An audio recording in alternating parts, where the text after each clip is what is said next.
सबसे पहले आज का जो हमारा टॉपिक है ना वो कैनामेटिक्स है। मतलब बेसिकली हम मैकेनिक्स, हम ब्रांच चालू करने वाले हैं।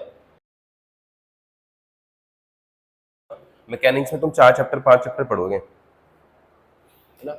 मैकेनिक्स में सबसे पहले तुम पढ़ोगे motion in a straight line या मोशन इन 1D, और उसको कई बार स्ट्रेट लाइन ही बोलते हैं क्योंकि 1D मोशन मतलब स्ट्रेट लाइन में ही चल रहा है, ठीक है।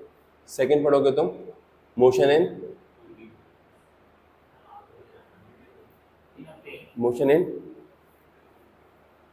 इन a plane. Motion in a plane में तुम दो मतलब इसको मैं 3D बोल सकता हूँ, 2D या 3D, इसी में पढ़ोगे तो मतलब 2D या फिर 3D। थर्ड चैप्टर होगा तुम्हारा मैकेनिक्स का लॉज ऑफ मोशन।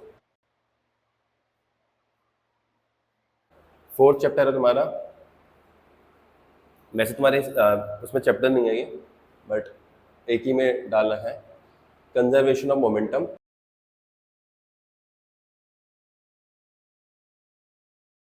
अगला है इसका वर्क पावर एनर्जी।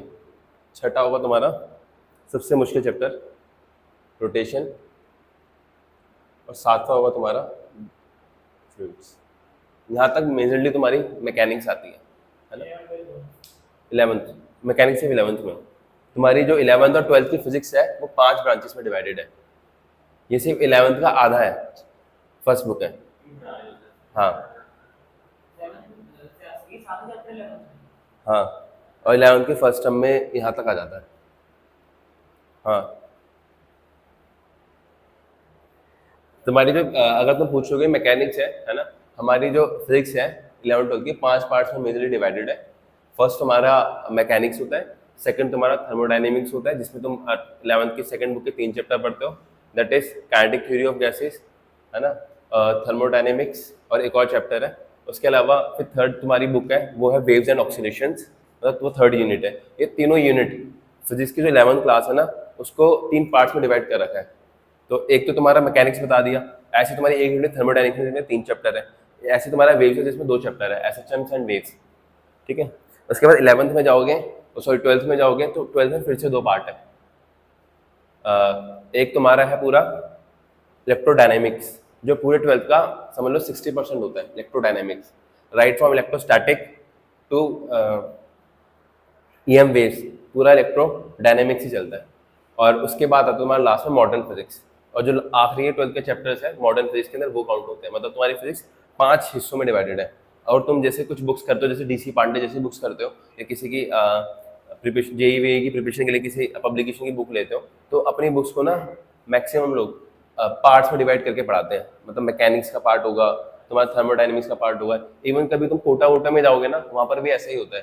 वहाँ पर पूरी फिजिक्स का टीचर नॉर्मली सेम नहीं होता, और मैकेनिक्स का टीचर अलग होगा, और तुम्हारा थर्मोडायनेमिक्स का अलग होगा, इलेक्ट्रोस्टैट्स का अलग होगा, ऐसा होता है। तो बेसिकली अब उसकी बात को उठाते हैं। अब ये देखते हैं कि हमारी जो फर्स्ट पार्ट है, मतलब जो हम 5 चैप्टर पढ़ने वाले हैं, हम पढ़ने क्या वाले हैं, है ना। मैकेनिक्स होता क्या, बताओ।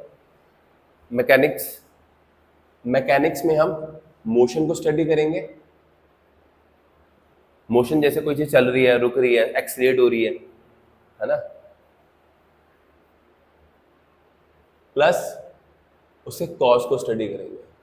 मतलब बेसिकली मैकेनिक्स में मोशन के बारे में पढ़ना है सब कुछ, कि मोशन हो रहा है, जैसे कोई बॉडी चालू करी, रेस्ट से चालू करी, 5 मीटर पर सेकंड से चल रही है, उसे मैं एक्सीलरेट कर रहा हूँ 2 मीटर पर सेकंड स्क्वायर से, तो कितनी देर में वो स्पीड पकड़ ली 100 मीटर पर सेकंड की, या कितनी देर में वो एक पर्टिकुलर पॉइंट पे पहुंच जाएगी। तो पूरे मैकेनिक्स में यही पढ़ना है ना।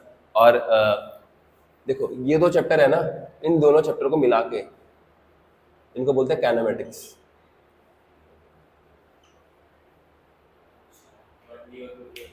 अभी बताओ काइनेमेटिक्स का क्या मतलब, क्या होता है। काइनेमेटिक्स का सिंपल ये मतलब होता है कि काइनेमेटिक्स में तुम बेसिकली क्या स्टडी करोगे। काइनेमेटिक्स में तुम मोशन की स्टडी करोगे, स्टडी ऑफ मोशन,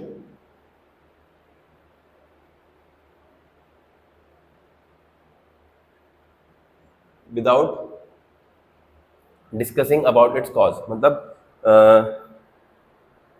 बेसिकली बोलो तो the study of motion without going into the cause. मतलब हमें इसमें कॉज की स्टडी नहीं करनी। कॉज मतलब तो मैं थोड़ा सा आइडिया देता हूँ मैं।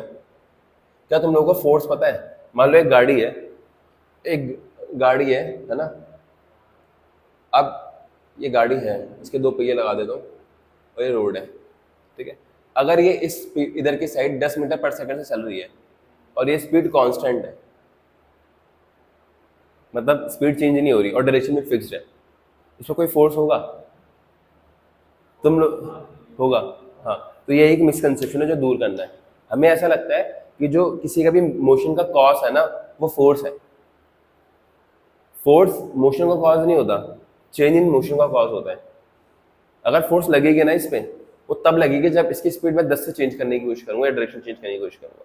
तो फर्स्ट चैप्टर में मुझे इस पे बात ही नहीं करनी कि क्या चीज़ कैसे हो रही है, क्यों हो रही है। बस हमें फर्स्ट चैप्टर में ये बात करनी है, 10 मीटर की स्पीड है, 100 मीटर इसको चलना है, तो कितना टाइम लगेगा।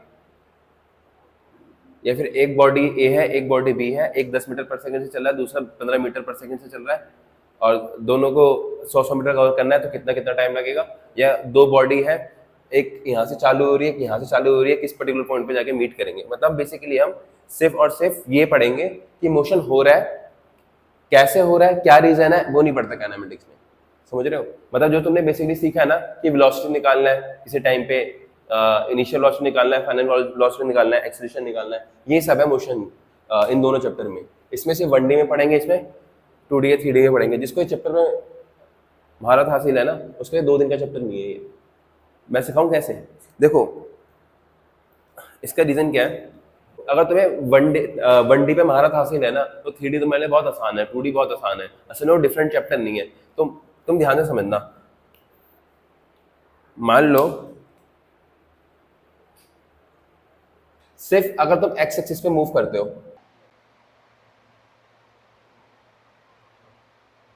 अगर तुम सिर्फ एक्स एक्सिस पे मूव करते हो तो क्या होगा? सिर्फ एक्स एक्सिस पे मूव करो तो मोशन 1D है, सिर्फ वाई एक्सिस पे मूव करते हो तो क्या है? मोशन इन 2, सभी मोशन 1D है। सिर्फ जेड एक्सिस पे मूव करते हो तो तभी मोशन इन 1D है। तुम किसी भी एक्सिस पे, सिंगल एक्सिस पे मूव कर रहे हो तो क्या है? Motion in 1D। पर मान लो अब तुम मतलब एक्सिस पे मूव करने का मतलब है तुम ऐसे मूव कर रहे हो, वाई एक्सिस पे मूव करने का मतलब है तुम इसके पैरेलली मूव कर रहे हो, और जेड एक्सिस में मूव करने का मतलब है ऐसे मूव कर रहे हो। पर कोई बॉडी अगर ऐसे मूव कर रही है एक्स वाई प्लेन के बीच में, तो इसका एक्स कोऑर्डिनेट भी चेंज होगा, वाई भी चेंज होगा। मतलब ये 2D मोशन है। नहीं, मैं सिर्फ एक्स वाई में मूव करा रहा हूँ, ठीक है। जेड कब चेंज होगा? जब मैं ऐसे मूव करूंगा, मतलब इसमें तुम्हारा एक्स, मतलब बेसिकली अगर तुम इस लाइन के अलॉन्ग चल रहे हो तो एक्स एक्सिस है, अगर तुम इस दीवार पे चल रहे हो तो ये एक्स वाई है, और इस रूम में किसी भी पॉइंट पे चलो, जैसे फ्लाइंग ऑफ अ बर्ड, वो 3D मोशन है, क्योंकि वो सिर्फ एक प्लेन में इधर उधर मूव नहीं कर रही। मतलब अगर एक बर्ड है तो ये ऊपर का एक प्लेन हो गया, वो ऐसा नहीं है कि सिर्फ इस प्लेन में मूव करते हुए अपनी पोजीशन इधर उधर चेंज करे, वो ऊपर नीचे भी होती है। तो ये होता है मोशन इन 3D, जिसमें तुम्हारे तीनों कोऑर्डिनेट्स चाहिए रहो, एक्स वाई जेड। अगर मेरे को 1D आता हो तो मैं पता क्या करूंगा, अपने 3D मोशन को 1D मोशन में तोड़ सकता हूँ, बाद में उनका वेक्टर सम कर सकता हूँ। फॉर एग्जाम्पल, तो एक्स एक्सिस, वाई एक्सिस और जेड एक्सिस है ना। अब मैं मेरे पास जैसे 3D मोशन है, मान लो तुम्हें मैंने वेक्टर सम से पढ़ा दिया होगा कि ऐसा कुछ लिखा होता है, I cap 2j cap plus 3k cap, है ना। मैं उसको सिर्फ 3 पार्ट्स में तोड़ सकता हूँ इस पूरे मोशन को। ये हमारा एक्स वाला मोशन है, ये मेरा वाई वाला मोशन है, और ये मेरा जेड वाला मोशन है। मतलब मेरा जो 3D मोशन है वो मतलब रियलिटी में 3 1D मोशन का वेक्टर सम है ना। तो अगर मैं सिर्फ इंडिविजुअली इसको सॉल्व करूं, इंडिविजुअली इसको सॉल्व करूं और इंडिविजुअली इसको सॉल्व करूं और बाद में तीनों को वेक्टरली ऐड कर दूं, ये डिफरेंशिएशन अलग चीज है। अभी कराऊंगा तो समझ आ जाएगा तुम्हें, है ना। मतलब मैं किसी भी मोशन को, जैसे तुम्हें अभी बाद में पढ़ोगे ना, थोड़े देर बाद जाओगे मोशन पल में, मोशन प्लेन में ना एक मोशन पढ़ाऊंगा जिसे प्रोजेक्टाइल मोशन बोलते हैं। प्रोजेक्टाइल मोशन को भी ना 2 पार्ट्स में तोड़ के पढ़ते हैं, वाई एक्सिस और एक्स एक्सिस। तो तुम्हें ये समझना है, तुम्हें पहले एक डायमेंशन पे महारत हासिल करनी है, 3D को कैसे डील करना है। किसी भी 3D या 2D मोशन को, उसको 2D मोशन है 2 1D मोशन में तोड़ दो और उन दोनों को सेपरेटली सॉल्व करो। मतलब जो एक्स एक्सिस का मोशन आ गया ना, उसको सिर्फ एक्स के अकॉर्डिंग सॉल्व करो, जो वाई एक्सिस का उसको वाई के अकॉर्डिंग सॉल्व करो, बाद में वेक्टर सम कर लो। अच्छा, एक बात और ध्यान रखना, जब मैं मोशन 1D से 3D में जाऊंगा, मैं मान लो एक बर्ड है या फिर कोई बंदा है जो इस पे सिर्फ इस पे मूव कर रहा है तो 1D है, इससे मूव कर रहा है तो 1D है, अगर इसके ऐसे मूव कर रहा है तो 2D है ना। एक बात ध्यान रखना, जब ये पार्टिकल इधर चल रहा है तो इसका एक्स कोऑर्डिनेट भी चेंज हो रहा है, वाई भी चेंज हो रहे हैं, है ना।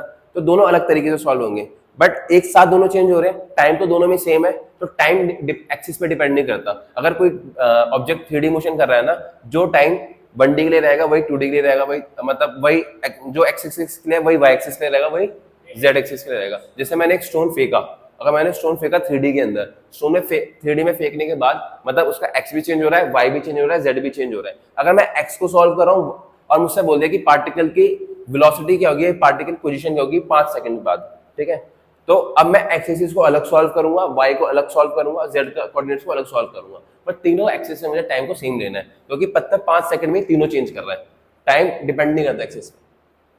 आया समझ? हाँ, तुम उसे तो खुद दिमाग से तोड़ रहे हो, रियलिटी में टूट नहीं रहा, तुम सॉल्व करने के लिए तोड़ रहे हो, समझ रहे हो? ये बाद में अभी क्लियर नहीं है, पर बाद में अच्छे से क्लियर होगा। पर मेरी बात ध्यान रखना, अभी से बता रहा हूँ कि मैं किसी भी 2D या 3D मोशन को 2 1D या 3D मोशन में ब्रेक कर सकता हूँ, कोई दिक्कत नहीं है। आया समझ? मैं किसी भी 2D या 3D मोशन को 2 1D या 3, बस तुम्हारा क्वेश्चन बढ़ जाएगा। क्वेश्चन कैसे बढ़ जाएगा कि अगर 3D मोशन, तुम अभी मोशन स्ट्रेट लाइन पढ़ रहे हो तो एक ही क्वेश्चन है, जब तुम 3D पढ़ोगे तो वो क्वेश्चन एक ही क्वेश्चन का 3 क्वेश्चन है, 3 1D के क्वेश्चन है वो। आया समझ? पर क्वेश्चन लंबे होने से दिक्कत नहीं है, हमें कॉन्सेप्ट सीखने से मतलब है। कॉन्सेप्ट आता है तो ये चैप्टर बहुत आसान है ना। रट्टे मारते हैं ना बच्चे, उनकी फिजिक्स खराब होती है, जिनकी बुद्धि का सही से काम करती है ना, और जो समझ के चीजों को करते हैं, जो समझ के चीजों को करते हैं उनके लिए फिजिक्स आसान है। जैसे मेरे को ये चैप्टर्स कभी भी रिवाइज करने की जरूरत नहीं पड़ती, कभी नहीं पड़ी, तो बल्कि 11 12 से ज़्यादा आसान है 11 की फिजिक्स, बस समझनी ज़्यादा मुश्किल है। 12 की फिजिक्स में 12 की फिजिक्स में फॉर्मूले ज़्यादा है, वहाँ तुम फील नहीं ले सकते किसी चीज़ का कि यार मैं कोई चार्ज के बीच में फोर्स लगा, तुम बस इमेजिन कर सकते हो हाँ इन दोनों में फोर्स लग रहा होगा, है ना। बट यहाँ पर तुम सब कुछ इमेजिन कर सकते हो। एक कार है, कार को तुम एक्सीलेटर दबा दो तो उसकी स्पीड एकदम एक्सीलेट होती है, उसकी स्पीड बढ़ती है ना। और अगर तुमने कोई फ्रिक्शनलेस सरफेस है या फिर कांस्टेंट स्पीड से चला रहे हो तो उसमें कोई फोर्स नहीं, ना स्पीड बढ़ रही है ना घट रही है ना। तुमने यहाँ पर सब कुछ अपने आंखों से देख रखा है कि कोई चीज एक्सीलेट कब होती है, कोई चीज डीएक्सीलेट कब होती है। मान लो कोई चलती हुई चीज को मुझे रोकना है, उसके सामने खड़े होकर उसको, जैसे चलती हुई साइकिल को रोकना है तो ब्रेक लगा लो, जो सामने खड़े हो जाओ, ठुक जाओ, तब रुक जाएगी, है ना। तो ये सब चीजें तुमने देख रखी है, तो यहाँ पर स्टडी करना ज्यादा आसान है। बस पहले 2 के अंदर मैं फोर्स की स्टडी नहीं करूंगा, मतलब उस मोशन का चेंज, मतलब किसी की वेलोसिटी 10 मीटर पर सेकंड थी, उसके बाद 10-12 मीटर पर सेकंड हो गई स्पीड, है ना। 10 से 12 हुई, अब 10 से 12 हुई, बस मुझे इस पे ध्यान लगाना है, क्यों हुई, कैसे हुई, वो नहीं स्टडी करना इसमें पहले 2 चैप्टर में, वो स्टडी करेंगे हम 3rd चैप्टर में, ठीक है। तो हमारे ये 7 मेजर चैप्टर है और इनको हमें पढ़ना है, ठीक है। अब हम स्टार्ट करते हैं। काइनेमैटिक्स क्या है? Kinematics motion of study without going into its cause, मतलब हमें इसके कॉज में नहीं जाना, लॉज ऑफ मोशन में हम कॉज में जाएंगे, ठीक है, ठीक है। अब आता तुम्हारा रेस्ट एंड मोशन, ये 2 टर्म्स है। तुम कब कोई चीज बोलते हो कि रेस्ट पे? नहीं,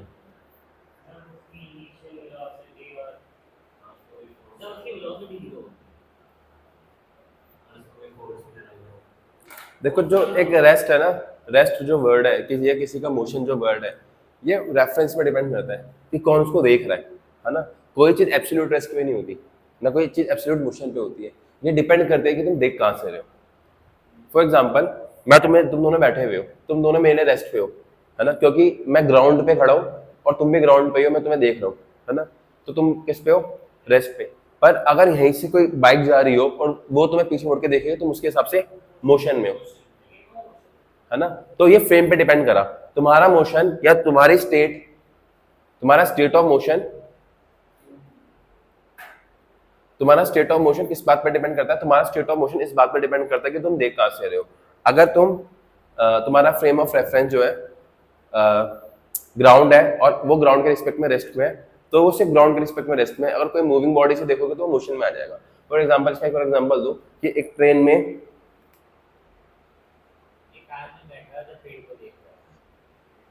है ना, एक लड़का बैठा है अपनी वाइफ के साथ, हाँ लड़का है गर्लफ्रेंड के साथ, एक बॉय बैठा है अपने जीएफ के साथ, और बाहर जा रही है एक सुंदर कन्या, ठीक है, दो चार टायर बढ़ा देते हैं आगे, है ना। अब क्या है कि अगर बॉय अपने जीएफ को देख रहा है, मतलब मस्त प्यार मोहब्बत में अपना आशिक वाला लड़का है, किसी में ध्यान ही नहीं देता, तो इसकी गर्लफ्रेंड इसके लिए किस पे है, रेस्ट पे। ये बाहर देख ही नहीं रहा, सुंदर कहने से मतलब ही नहीं है, पर यह प्ले बॉय। अब ये अपने जीएफ को भी देख रहा है और सुंदर कन्या को भी देख रहा है। अब इसके रिस्पेक्ट में मैं डिफाइन करता हूँ, इसके रिस्पेक्ट में देखो ट्रेन क्या है, मूविंग है, इधर की साइड मूव कर रहा है, तो ये भैया हमारे अपने जीएफ को देखते हैं तो वो तो रेस्ट पे है, पर सुंदर कन्या जो बाहर खड़ी हुई है, अच्छा ये मुंडा जो प्ले बॉय होते हैं ना जनरली हैंडसम से होते हैं, है ना, तो जो सुंदर कन्या है ना, हैंडसम हो भी ना हो तो क्या होता है इनमें, हाँ। अब ये जो सुंदर कन्या है ये इसको देख रही है, ठीक है, जीएफ के रिस्पेक्ट में बॉय किस पे है, रेस्ट पे, और सुंदर कन्या के रिस्पेक्ट में बॉय किस में है, अब उल्टा कर दो, बॉय के रिस्पेक्ट में जीएफ किस पे है, रेस्ट पे, और बॉय के रिस्पेक्ट में एस के किस में है ना। अब इस सुंदर कन्या का भी एक आशिक है जो बाहर खड़ा हुआ है, जो ये ग्राउंड पे है, उसका भी मतलब ये भी किसी की क्रश होगी ना, है ना। अब ये क्रश है, ठीक है, इसकी अभी इसको देख रहा है, बॉय के रिस्पेक्ट में सुंदर कन्या किस पे है, मोशन में, और इसके रिस्पेक्ट में किस पे है, रेस्ट पे। तो रेस्ट और मोशन दो ऐसे टर्म्स हैं जो कि रिलेटिव है, फ्रेम ऑफ रेफरेंस पे डिपेंड करते हैं, है ना। हाँ आया समझ, रिलेटिव पे उस पर डिपेंड करता है कि तुम देख कहाँ से रहे हो। तुम जैसे फॉर एग्जांपल मैं यहाँ पर रेस्ट पे हूँ, है ना, किसी एलियन का मन करा कि मून पे खड़े, मतलब अपने प्लेनेट पर खड़े होकर हमें देखें, हमारा प्लेनेट मूविंग है ना, तो अगर वो ऑब्जर्व कर पाएगा तो हम रेस्ट में है ही नहीं, कोई चीज एब्सोल्यूट रेस्ट पे है ही नहीं, तुम रेस्ट पे, अर्थ तो मूविंग है, इसका मतलब तुम मूव कर रहे हो अर्थ के रिस्पेक्ट में, जितना भी हो, बट मूव तो कर रहे हैं हम, है ना। तो कोई भी चीज एब्सोल्यूट रेस्ट पे नहीं होती है, ना मोशन पे होती है। अच्छा रेस्ट मैं बोले जा रहा हूँ, रेस्ट का मतलब क्या होता है, कोई चीज मैं कब बोलता हूँ रेस्ट में, रेस्ट में जब कोई चीज को बोलता हूँ जब वो अपने, आप इस बात को समझना, जैसे मैं तुम दोनों को बोल रहा हूँ तुम दोनों रेस्ट पे हो, मैं कैसे बोल पा रहा हूँ कि तुम दोनों रेस्ट पे हो, कि कोई बॉडी अपनी position with respect to time अगर चेंज नहीं कर रही तो वो रेस्ट पे है ना, अगर ये अपनी पोजीशन चेंज नहीं कर रही तो वो रेस्ट पे। और कोई, हाँ बोल सही रहा है मुझे पता है, पर इसको और सिंपल ढंग से बताना है कि अपने एक जैसे मान लो एक मुझे 5th क्लास के बच्चों को समझाना है कि रेस्ट पे, वो भी बोल देगा रेस्ट पे, तो किस बेसिस पे बोल पा रहा है, इस बेसिस पे बोल पा रहा है कि भैया की कोऑर्डिनेट चेंज नहीं हो रही, भैया की पोजीशन चेंज नहीं हो रही, इसलिए अब ये इतना हैवी टर्म बोल देगा वेलोसिटी वाला, ठीक है। और मोशन में कब बोलते हैं, जब कोई चीज, जैसे मैं मोशन में हूँ, मोशन में क्यों, क्योंकि मैं अपनी पोजीशन को लगातार चेंज कर रहा हूँ विद रिस्पेक्ट टू टाइम, जैसे टाइम जा रहा है मैं अपनी पोजीशन को चेंज कर रहा हूँ। तो रेस्ट एक टर्म है जो जब कोई ऑब्जेक्ट अपनी पोजीशन चेंज ना करे विद रिस्पेक्ट टू टाइम, जब उसको बोलते हैं रेस्ट पे। हाँ कैसे, मोशन ही धोखा है, ये भी बोल सकते हो, क्योंकि सब फ्रेम ऑफ रेफरेंस पे डिपेंड करता है कि तुम ऑब्जर्व क्या कर रहे हो, इसलिए तुम पूरा पढ़ोगे ना, जब पूरे मोशन को अच्छे से स्टडी करोगे, जेई लेवल पे भी जाओगे, तो ना हमेशा सबसे ज्यादा डील जो होता है वो रिलेटिव के साथ करता है, रिलेटिव वेलोसिटी पढ़ोगे तो ये सब चीजें पढ़ोगे, रिलेटिव वेलोसिटी, है ना। खैर जो स्कूल लेवल पे उतना रिलेटिव वेलोसिटी पे ध्यान नहीं देते, और अब तो खैर सिलेबस से भी कट गया है वो, है ना। बाकी ये बात समझ आ गई हमें कि जो भी चीज़ है किसी ना किसी के रिस्पेक्ट में रिलेटिव है ना। अगर कोई चीज़ मैं 10 मीटर पर सेकंड से बोल रहा हूँ तो मुझे ये भी बताना पड़ेगा किसके रिस्पेक्ट में बोल रहा हूँ। हो सकता है कि 10 मीटर पर सेकंड मेरे रिस्पेक्ट में हो जो मैं खड़ा हुआ हूँ। अगर मान लो कोई बॉडी है या कोई लड़का है, ये 10 मीटर पर सेकंड से इधर भाग रहा है और मैं इसको ऑब्जर्व कर रहा हूँ, तो मेरे रिस्पेक्ट में इसकी 10 मीटर पर सेकंड है। बट इसी के साथ में कोई एक और लड़का है जो भाग रहा है इधर की साइड 10 मीटर पर सेकंड से, उसके लिए 0 होगी। एक और लड़का है वो भाग रहा है आगे 15 मीटर पर सेकंड से, तो उसके लिए 5 मीटर पर सेकंड होगी इसकी स्पीड, पर उसको ये आगे जाता हुआ नहीं दिखेगा, इसको ये पीछे जाता हुआ दिखेगा क्योंकि वो आगे भाग रहा है। तुमने कभी, अगर ये इधर जा रहा है 15 मीटर पर सेकंड से और उसको देखता है तो उसको रेस्ट पे ही दिखेगा अगर दोनों की स्पीड सेम है। चलो मैं तुम्हें एक और चीज समझा देता हूँ, ऐसे गाड़ी से मत समझो, तुम इसे समझ लो गाड़ियों से। हाँ गाड़ी ओवरटेक करती है ना, अब ये 10 मीटर पर सेकंड से जा रहा है और एक है हमारा, वो भी 10 मीटर पर सेकंड से जा रहा है इधर।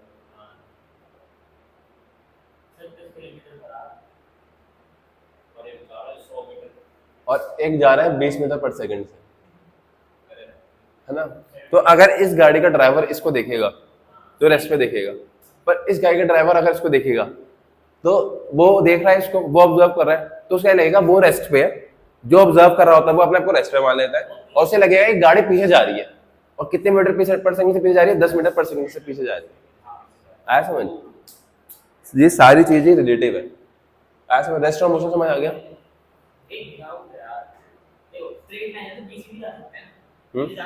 हाँ हाँ बिल्कुल, बहुत अच्छी बात बोली है ना, ये बहुत अच्छी बात बोली है। थोड़ा ना लेवल भी देख लिया करो कि अभी चैप्टर चालू ही कर रहा हो, तुम ऐसे ऐसे डाउट पूछ रहे हो।